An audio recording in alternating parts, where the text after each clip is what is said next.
We're live.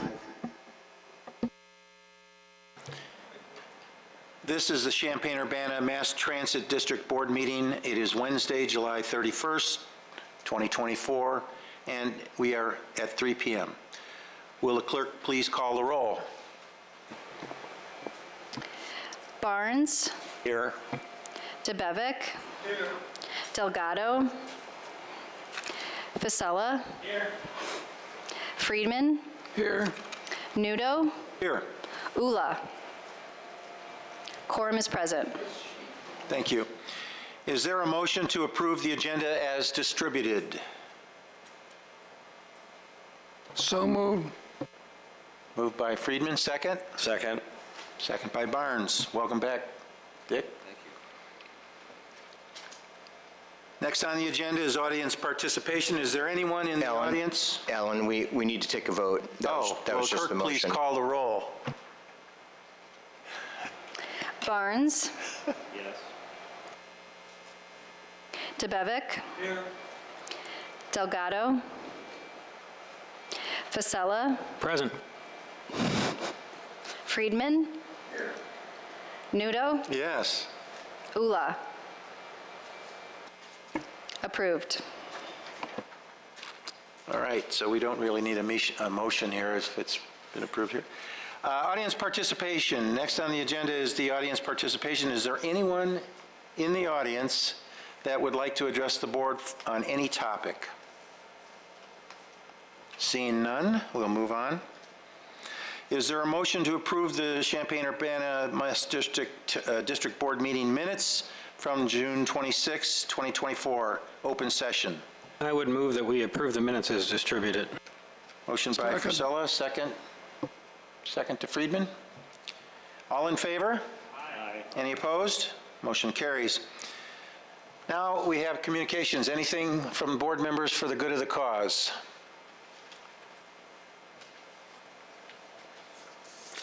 Seeing none, we'll move on then to the managing director's reports. Carl? Thank you. Just a couple quick notes before I begin. In case we have viewing public watching this meeting today and they're wondering why we appear to be a little circus-like, that's because we're flying by the seat of our pants. Our board chair, Dick, just arrived back from Alaska this morning, and so he had asked the vice chair, Alan, to chair the meeting, and it's his first time to do so. And we have a new board clerk hired, and she's here today, but she hasn't been trained yet, so Amy Snyder, our deputy managing director, will be acting board clerk. And so I would like to introduce real quick our board clerk, our new board clerk, and that is Katie Good. She is a 5-year employee of the Mass Transit District. She has been the operations support specialist for the last 5 years, and she's been fantastic in that role. And operations, the entire operations department is very upset with Amy and I blame Amy for hiring Katie away from operations, but we're very excited for her to be in this role, and she should be in the clerk seat by the next board meeting. And while I'm busy doing introductions, I'll go ahead and introduce Roland White, who is sitting in for Christopher Walton for the Village of Savoy. Roland is a longtime compatriot of the Mass Transit District. We've known him for a long time. He's been in the community for, I don't know, forever. Long time. And he is the village engineer and the public works director for the Village of Savoy. So welcome, Roland. Whew. Okay, with that, I'm going to move on to the report. In June of 2024, we provided 360,000 rides, which doesn't seem like a lot, but that is a 6.9% increase compared to last June. And June is always, historically always, the lowest ridership month that we have, June and July. And that's because we're in the dead of summer and the university is not in session. And so those are our most lowest ridership months that we have. However, we are still seeing an increase, so that is great.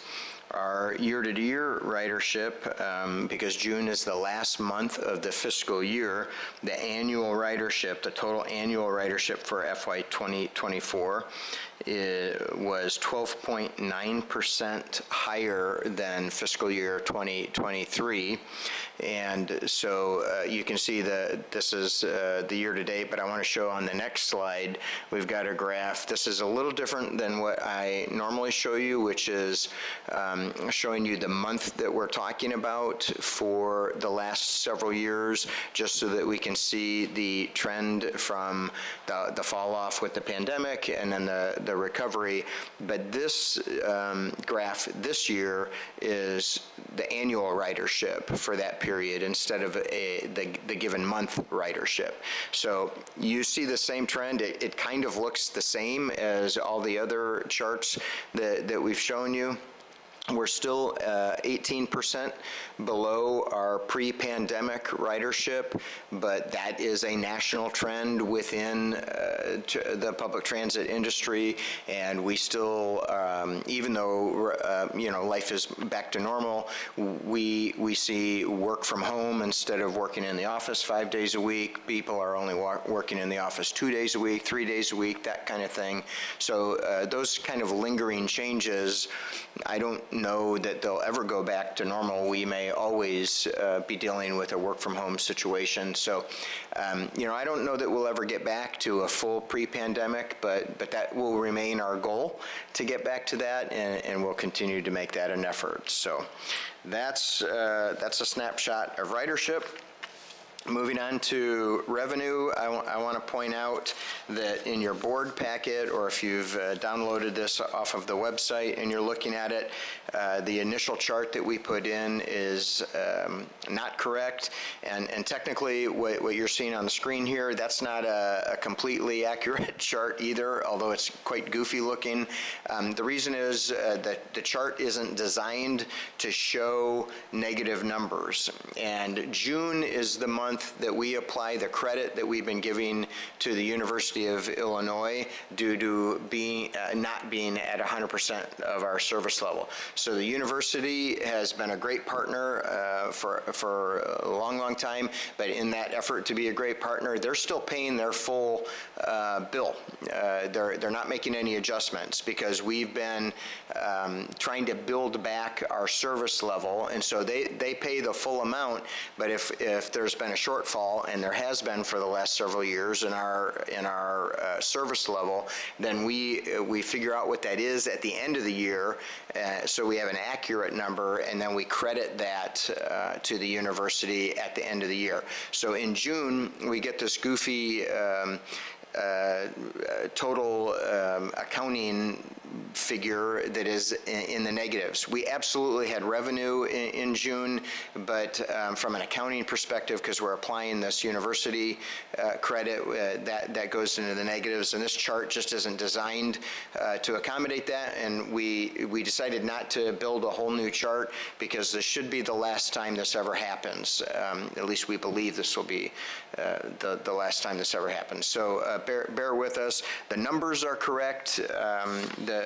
So you'll see in the correction that's been placed in front of you that the June 2024 operating revenue was 60% above June of 2023. Our revenue did go up, but primarily that large percentage is because the credit in June of 2024 was smaller than the credit in June of 2023 because we've been building back service. And so while we didn't hit the 100% level, by the end of the year we were, like 92% or something like that, whereas all of 2023 we were at 80%, so it's a smaller credit. The year-to-date operating revenue was 25% above the previous fiscal year, so you can see that there still is that increase. Excuse me, moving on to expenses. The June 2024 operating expenses were 11.8% above June of 2023, and the year-to-date operating expenses were 11.9% above FY 2023. The year-to-date operating revenue was $1.3 million above budget, and the operating expenses were $4.7 million below budget. And with that, I just want to let you know a minor update to the text portion of your report in the board packet. The solar array expansion RFP and the RFP for the east lot demos. We're going to be demolishing the buildings in the east lot of Illinois Terminal here. Both of those RFPs will be going out tomorrow. So that just a slight update, instead of being released soon, I can give you the exact date, and that is tomorrow. And also, Alan and every other board member that's interested, the real estate RFP has already been released, and so we should receive proposals soon on that. With that, I will take any questions that you have through page 35 of your board packet. Any questions, comments about anything that is in Carl's report up to page 35? I would just like to make one comment about the letter you received back from the Department of Energy from Kelly Cummins.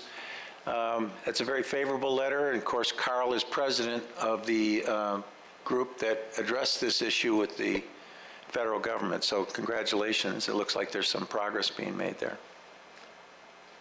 Yeah, thank you. We certainly hope so. That's the Hydrogen Fuel Cell Bus Council, which is a national not-for-profit organization that we were involved with the formation of, and the group's purpose is to educate and lobby for funding, and educate primarily federal legislators and members of the administration.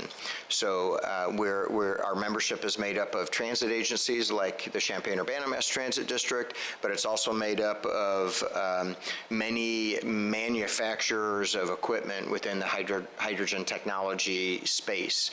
And so, yeah, we've been making a lot of headway with that group, and we've had a successful lobby day in Washington, D.C., and this was a closed-door meeting that the Department of Energy specifically asked us to participate in, and so that's a good sign. And we actually had several meetings, and they were very positive, good meetings. So yeah, thank you, Ellen. Any other comments about Carl's report up to page 35? So Carl mentioned this is like a three-ring circus. Let's move on to ring number 2.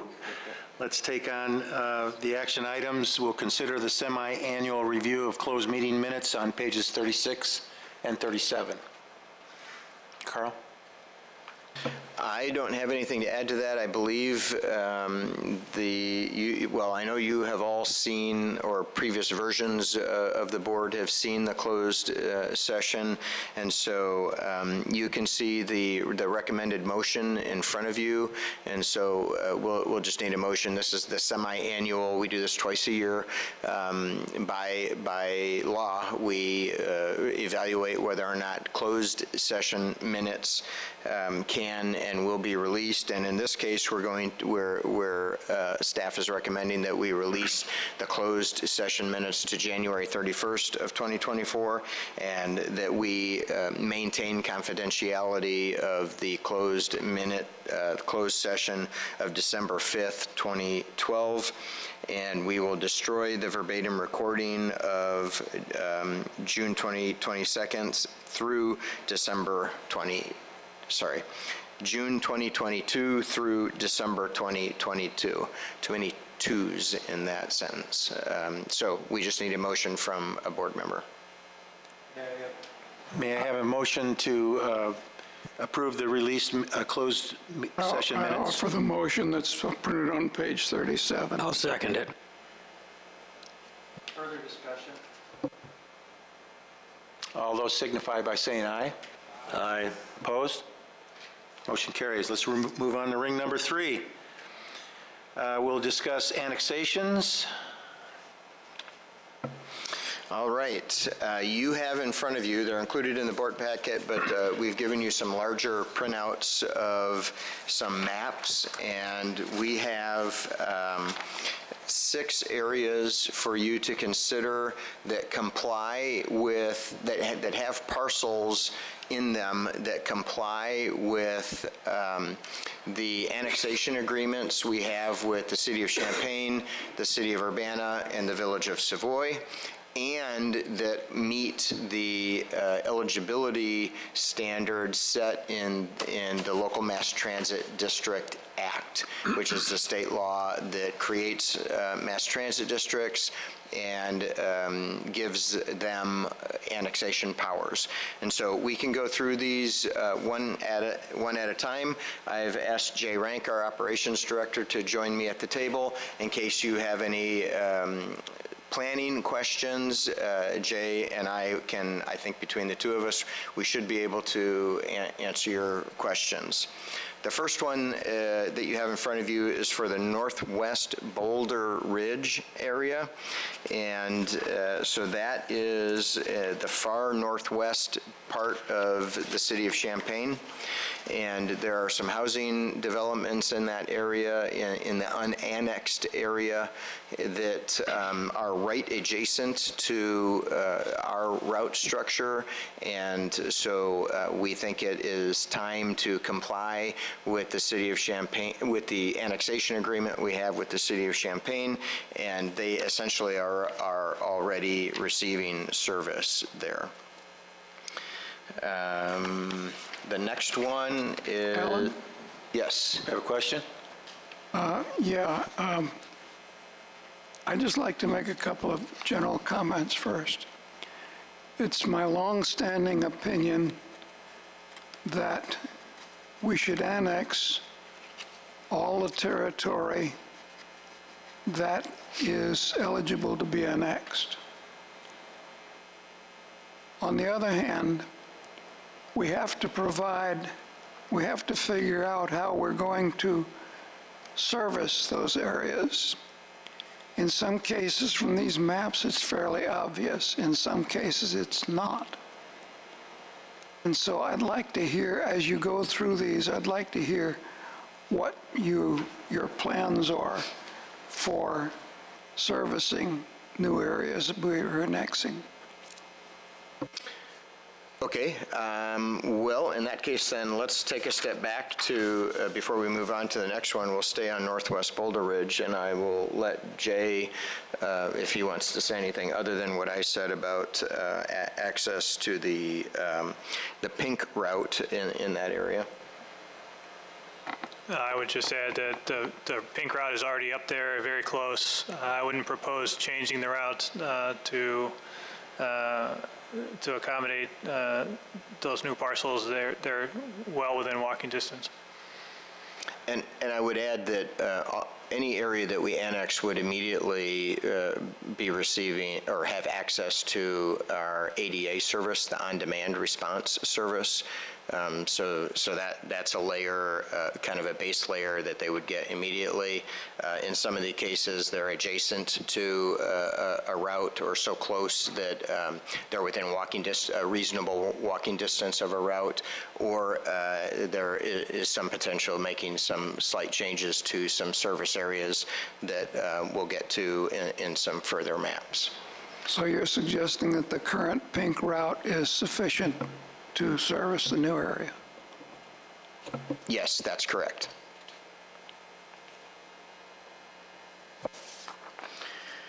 Okay, the next one is the South Ridge subdivision. This is almost literally in the exact opposite direction of what we just looked at. This is in the southeast corner of Urbana. And much of the South Ridge area is already in our service area. And so, George, relative to your point, we're not proposing making any change to the route. The red route does go into Myra Ridge and South Ridge.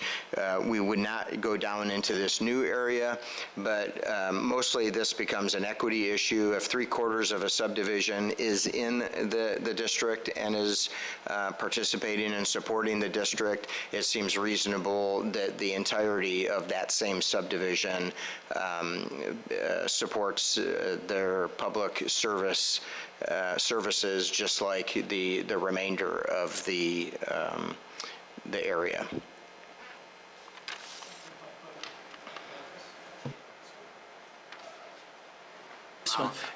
If I could, I thought I had to do something to earn my keep.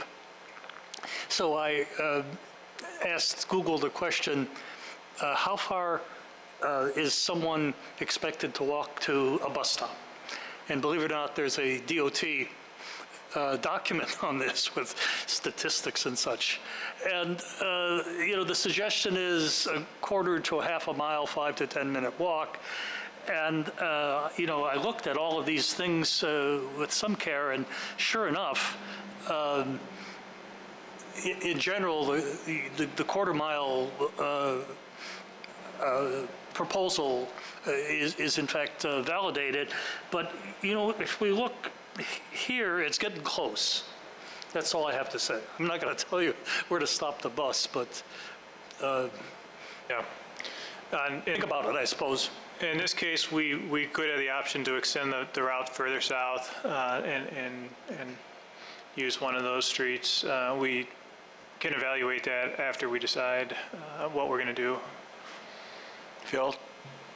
Some of this also is, I think there's a greater debate, and I've, often chimed in with kind of my thoughts on it, but there's a balance that has to be had between, do we want rapid service between points, or do we want to loop-de-loop and make sure everybody can get on the bus easy? And my thought has always been, if you're the kind of person that's really excited about transit and we have fixed bus service between points, people will seek out apartments or homes or workplaces that are close to transit, and maybe we prioritize rapid, frequent transit in those areas to try to concentrate our users. As we get into suburbia, I think more and more of this is going to change to more of a West Connect model.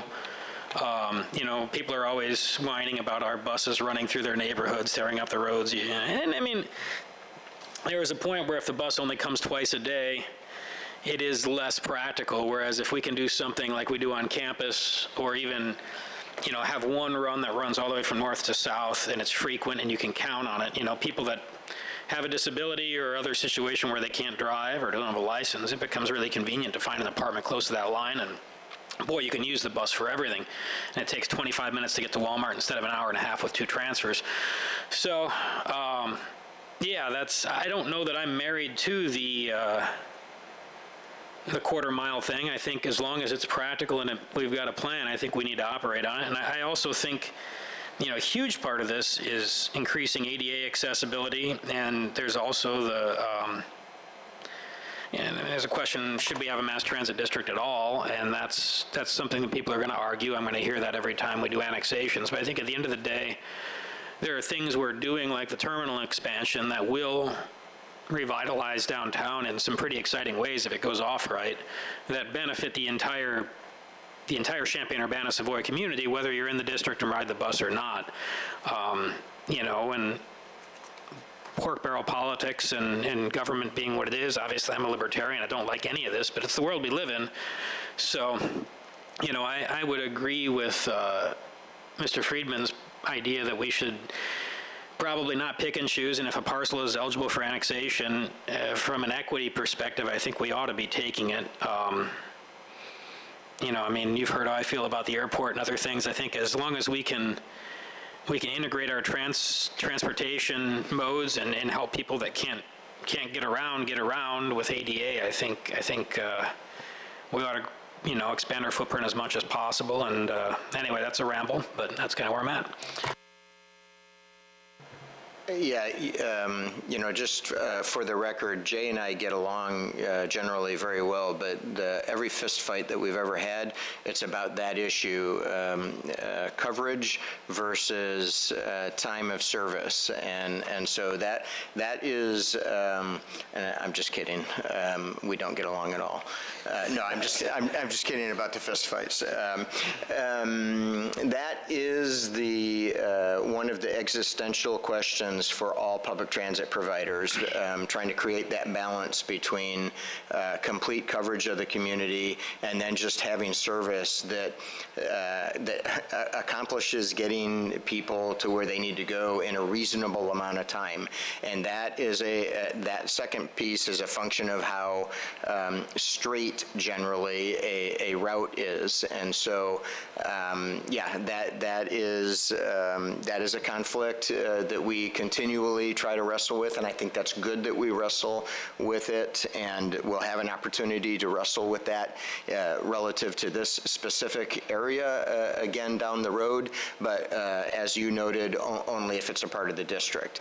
And now we both have mentioned the equity issue, and I think that's a fair point, but one for you to consider. And we do have public feedback that we're requesting to get more information from the locals. Can we move on from Southridge? Yeah, you know what? I'm sorry, Ellen. That's a great point that you just made that I actually neglected to say at the outset. You're not making any decision today about annexation. All you're going to do is give direction to staff about which areas to set up public hearings in to receive input from residents and community members. And then after the public hearings, you will then have an opportunity to make the decision about whether to annex or not to annex. Today is not the time to do that. You're not allowed to do that by law until after we receive the public input. So thank you. I should have said that from the outset. All right, we'll move on. Yes, moving on from Southridge to the other side of Urbana. This is northeast Urbana. Most of this part is north of Airport Road and east of High Cross Road. And so relative to George's question, this map is not quite accurate because we created the annexation map before the new service year starts. And with the new service year, this shows the gold route going in this area. But with the new service year, this becomes the Northeast Connect service area. So Phil mentioned the West Connect that we've been operating. If you recall, we're creating the Northeast Connect area. And so that goes right up to this airport and High Cross Road intersection. And so it's very easy in this case to adjust those boundaries for the Northeast Connect to accommodate these new parcels. So they would get new ADA demand response service, and they would get new Connect demand response service. Jay, is there anything you want to add in on that? Or do you want to fight about it? No, I will acknowledge, though, that, yeah, the Northeast Connect is new and is a potential answer to, the lower density or more difficult areas to serve with a fixed route. So depending on how well that's received and how well it operates, I do hope to see more Connect areas around town in the future. Any questions on this portion, Northeast Urbana? Okay. I'm not clear what sections are eligible. I see Brownfield Woods, which is university property, and some lots up above there. And east of there is all that stuff in that color what you're proposing? Yes, so I'm not very good with colors. I think that's kind of what is that, salmon? pink, something like that? I think it's a red, but a little bit transparent. Okay, so the transparent red, any parcel on the map, on any of these maps that are transparent red, those are the parcels that we're talking about. George, you're right. There are some parcels that would be university-owned, or back on the South Ridge, there is this First Baptist Church. So those are tax exempt. They won't pay property tax to us irrespective of what we do with annexation. So we're just, we include those in what we're talking about because it's a more holistic approach, and as developments occur on the edge of town, that contiguity can come into play with future annexations, even if they're 10, 15, 20 years down the road.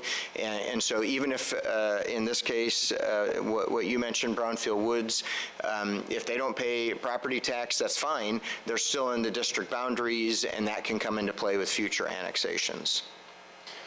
Yeah, so a little bit about how a red parcel is determined is basically it's an urban use or non-agriculture and is adjacent to our district with no leapfrogging. So basically, the university property it's not an agricultural use, and then it allows the properties to the north to be adjacent to the district, and those are residential parcels. Bill?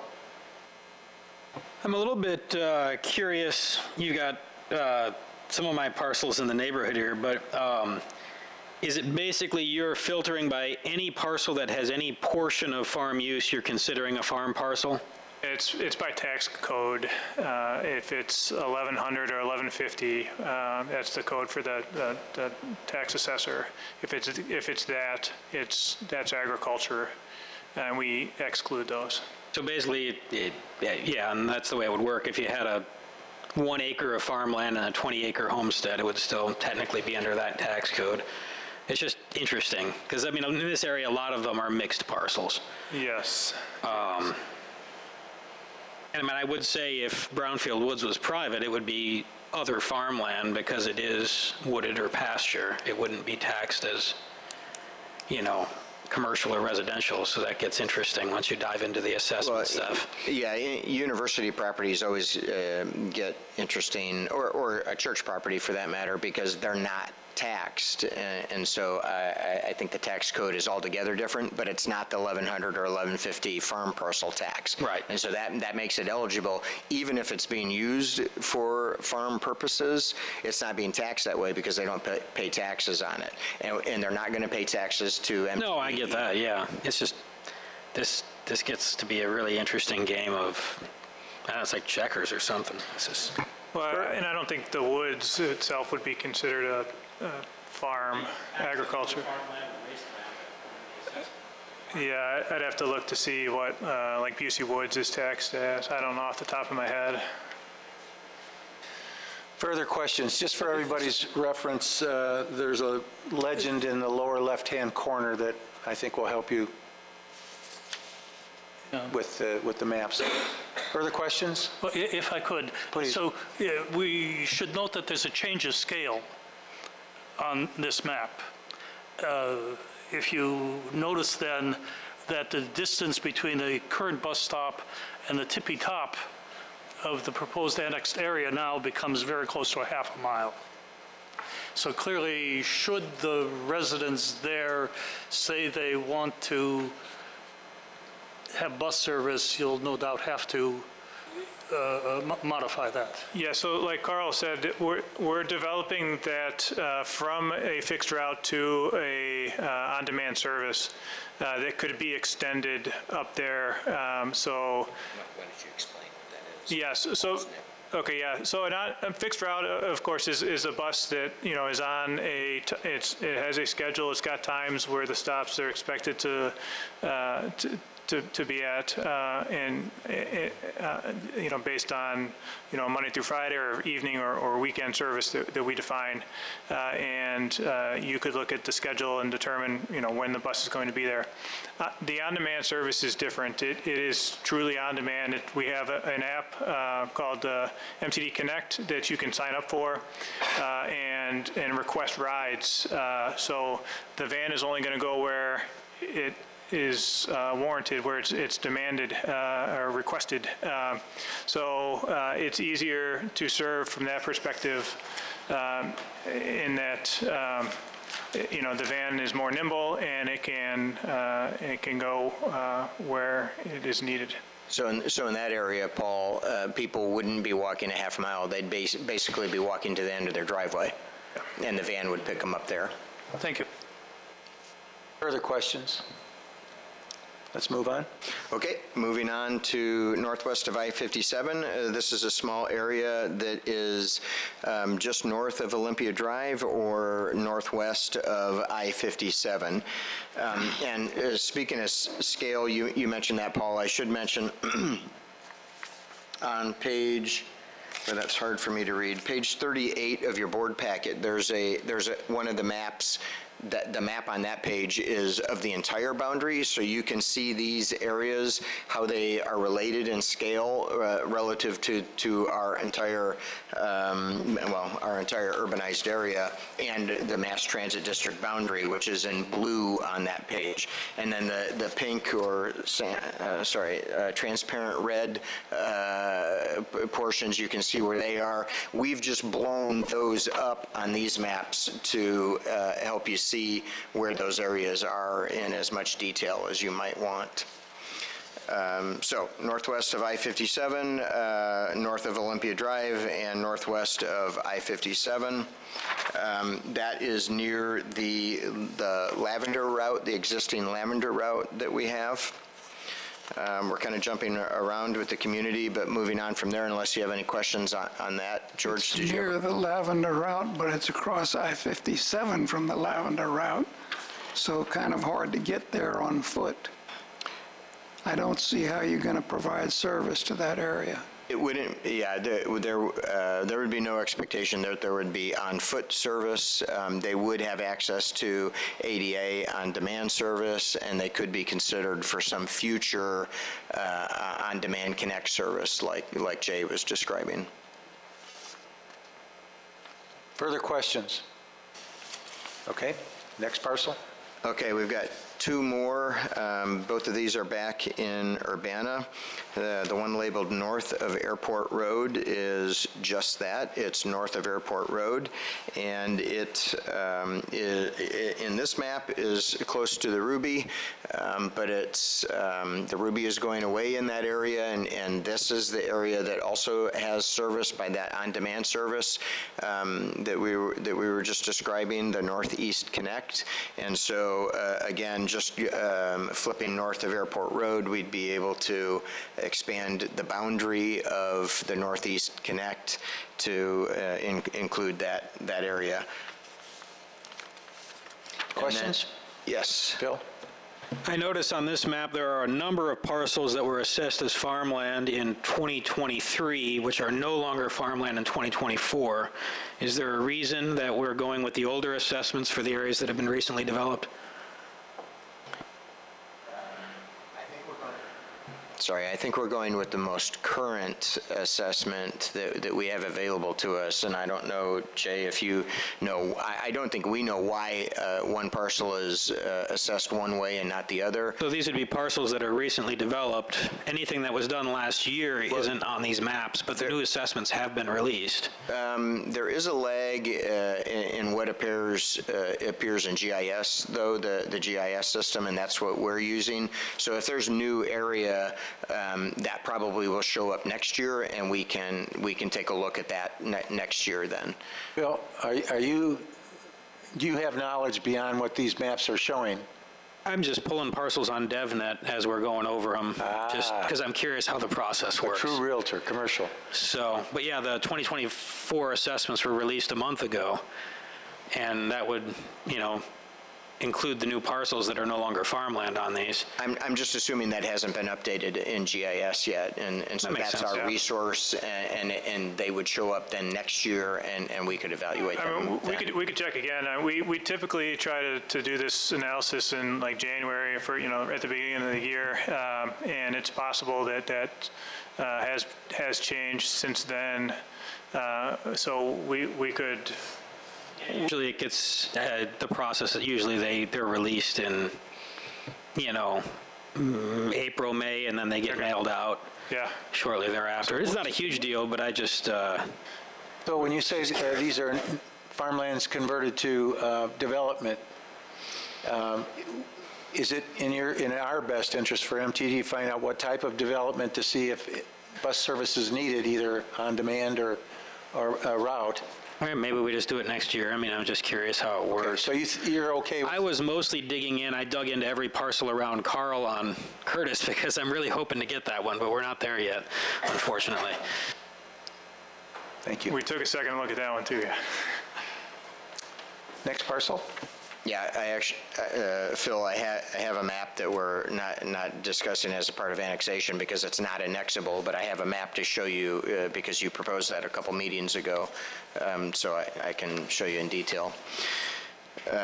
Okay, so moving on from north of Airport Road is East Urbana. This is out by the Urbana Walmart on University Avenue, extended east of High Cross Road. So those are the 6 areas that we've identified as meeting the eligibility criteria for annexation, and we can have any conversation, answer any questions that we can about that, and then I have a I'll map explain for what kind of Cherry motion we're Hills. looking Did I for. miss your discussion of that? Sorry?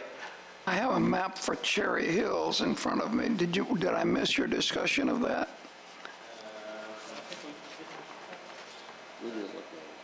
Maybe I'm just missing that map. Let me go to the board packet. Is that one that we had?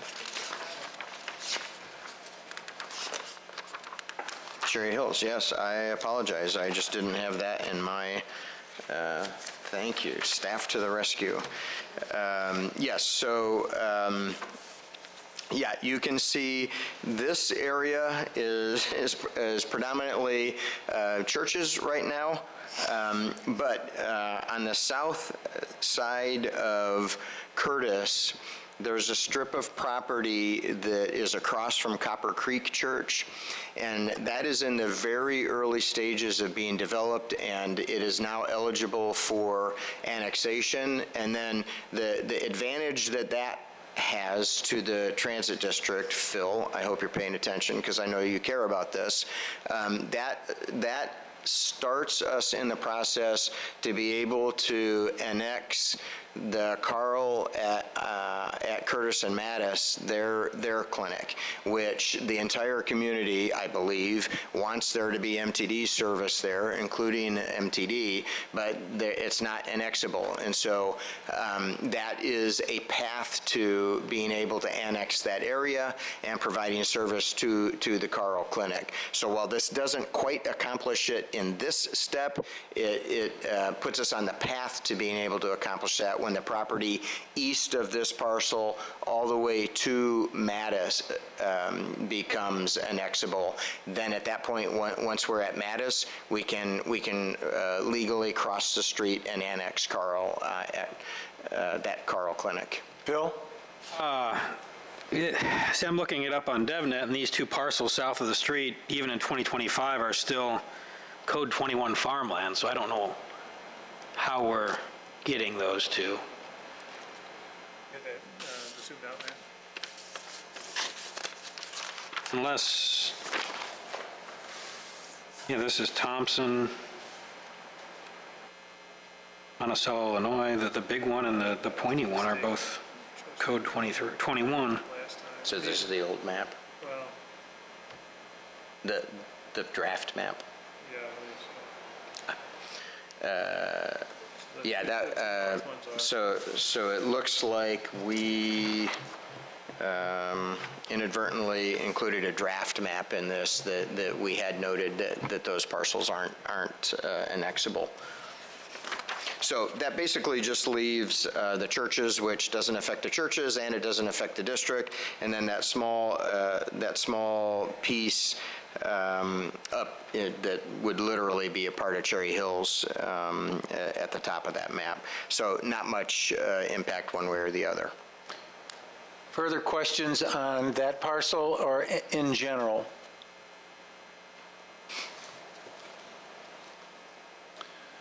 So we will need a motion to direct staff to set annexation public hearings for the following areas that Jay and Carl have presented to us. Any further discussion? May I have a motion? I'm not sure I understood. The email that Carl sent out says recommend for consideration 2, 6, and 7, and then the others not. So are we asking them to hold hearings for number 1 through 7, or from 2, 6, and 7? You know, I just, Yeah, that's What up are we to asking about? That's up to the board. We were providing maps of legally annexable areas, and that is up to you on which ones you want to hold public hearings in. If you'd like to do this whole group, we can do that. We can set public hearings for these, or you can pick the list apart and tell us which ones you would like to do it in. I would be especially in favor of including the airport, because I think as much of a hassle of it as it is sometimes to have people coming by bus to the airport for the businesses down there, I think it's really important for people to be able to hop off an airplane, take a bus to Illinois Terminal, and hop on a train, and it integrates mass transit. So I would move that we move forward on all 7 of these. I think from an equity perspective, that's best. I don't think we should be picking and choosing or doing favors for businesses at the airport that we wouldn't do for businesses other places. So my motion is for all 7, if I can get a second. A I second? second that motion. Any further discussion? Do we need roll call, or is this a voice vote? I believe you can do a voice vote because it's not spending any money, and it's just directing staff to set up public hearings. Okay. All those in favor signify by saying aye. Aye. Opposed? Motion carries. I believe the next meeting, regular meeting of the Board of Trustees meeting, will be on Wednesday, August 28th, 2024 at 3 p.m. Carnival Barker Barnes will take over. We'll be here at the Illinois Terminal, 45 East University. May I have a motion to adjourn this meeting? So moved. Second. All those signify by saying aye. Motion carries. We're done.